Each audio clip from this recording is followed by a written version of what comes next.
नमस्ते सबैलाई। आज चाहिँ बिजिएनबाट केही नोटिसहरू पब्लिस भएको छ।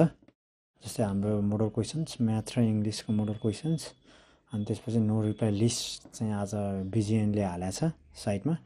army.mode.uk/bgn मा गयौँ भने हामीले त्यहाँ भेट्छौँ।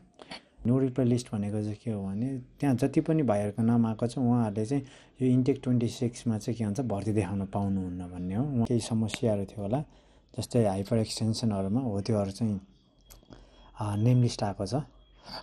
टोटल 799, लगभग 800 आएको छ। त्यसलाई चाहिँ म सर्टली कस्तो के छ देखाउन चाहन्छु।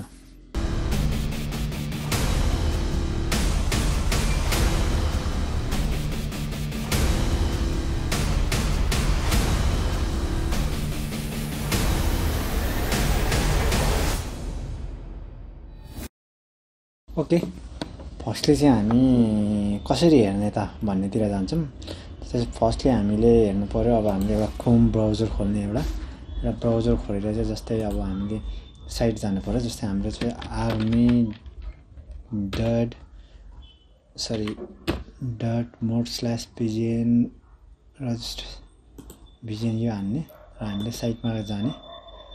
साइटमा गइसकेपछि चाहिँ हामीले त्यहाँ गोर्खा रिक्रुटमेन्ट भन्ने एउटा सेक्सन हुन्छ, त्यसमा क्लिक गर्ने। त्यसमा क्लिक गरिसकेपछि हाम्रो फेज 1 रजिस्ट्रेसनमा छ। फेज 1 रजिस्ट्रेसनमा गइसकेपछि चाहिँ हामीले यहाँ के भन्छ युजफुल डाउनलोडहरूमा चाहिँ हामीले देख्छौँ। जस्तै यो application form for British army, यो अस्ति नै थियो।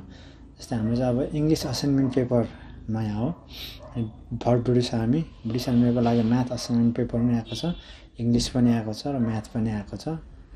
इङ्ग्लिसमा बिएड जिसी दुइटै आएको छ। र मेन चाहिँ हामीले यहाँ नो रिप्लाई लिस्टमा हेऱ्यौँ भने चाहिँ यहाँ हाम्रो के भन्छ यसमा हामीले क्लिक गऱ्यौँ भने यहाँ एउटा ओपन हुन्छ। यसलाई चाहिँ म तपाईँहरूलाई देखाउन चाहन्छु। जस्तै यहाँ चाहिँ के छ भने सिरियल नम्बर छ, यो बिप नम्बर भनेको फेज 2 को होइन। जस्तै जसले रजिस्ट्रेसन गरेर फेज 2 मा जानुभएको थियो उहाँहरूको छ यो।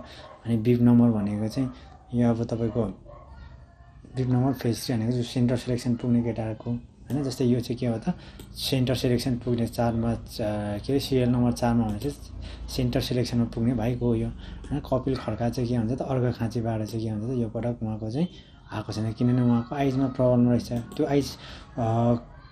त्यो आईको प्रब्लम चाहिँ कहाँ देखिएको भन्दाखेरि फेज 3 मा गएर देखियो होइन। फेज 3 मा फेल भएको थियो भाइ, र यो पटक उनी एकदम के भन्छ स्याड न्युज हो भाइको लागि चाहिँ। एज थियो भने के भन्छ उसको नो रिप्लाईमा आएको छ, यसरी छ। अन्त जस्तै यहाँ फेज 1 फेरि फेज 2 र फेज यो बिप नम्बरहरू केही नभएको चाहिँ सबै यो के भन्छ रजिस्ट्रेसनमै फेल हुने हो। जस्तो म्याक्सिमम् हाइपर एक्सटेन्सनमा गएको छ भाइहरू होइन, धेरै जसो हाइपरमा छ। W01129 भनेको चाहिँ यो रिजनल सिलेक्सनमा फेल हुने हो, मतलब फेज 2 मा फेल हुने भाइहरूको हो। जसले चाहिँ रजिस्ट्रेसन फेज पास गरेर फेज 2 मा आउने भाइहरूको हो यो चाहिँ। जस्तै के भन्छ विशाल चन्द बागलुङको भाइ चाहिँ के भन्छ भने ओभरल्यापिङ टोजहरू होइन त। अब जस्तै के भन्छ बुढी औँला चाहिँ ओभरल्याप भएको केस, भाइको प्रब्लम चाहिँ फेज 2 मा भाइ चाहिँ फेल भएको थियो मेडिकलमा होइन। अनि यो जस्तै त्योहरू सबै छ यो। जस्तै अनि एउटा भाइ चाहिँ के छ त अब यो चाहिँ यो भाइ फेज 3 मै फेल भएको रहेछ होइन त। आइजमा गएको रहेछ, आइजमा छ, मेडिकल फेलहरू छ होइन, आइज छ, डकुमेन्टमा पनि फेल भएको छ। जस्तै के भन्छ यो अब क्षितिज सिंह छेत्री चाहिँ के भन्छ बाँकेको भाइ चाहिँ डकुमेन्टमै गएको रहेछ होइन।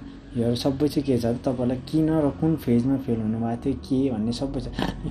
यो फेज 1 भनेको चाहिँ तपाईँ सबै रजिस्ट्रेसनमा है, हाइपर एक्सटेन्सन सबै रजिस्ट्रेसनमा, मेडिकल हरेक कुरा सबै यसरी छ। टोटल चाहिँ कतिजना आएछ भन्दाखेरि चाहिँ 799 जना चाहिँ यो पटक के भन्छ लगभग 800 भनौँ न, 800 जना चाहिँ के भन्छ नो रिप्लाई लिस्टमा आएको छ।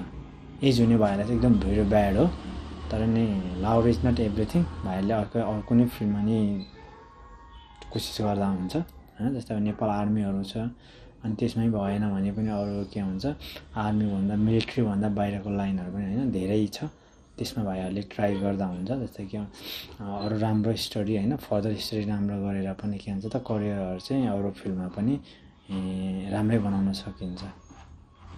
ओके, यति नै छ। र यो के भन्छ अब अरू पनि यो के भन्छ म्याथकोहरू पनि सोल्युसन चाहिँहरू सकेसम्म म हालिदिने ट्राई गर्छु।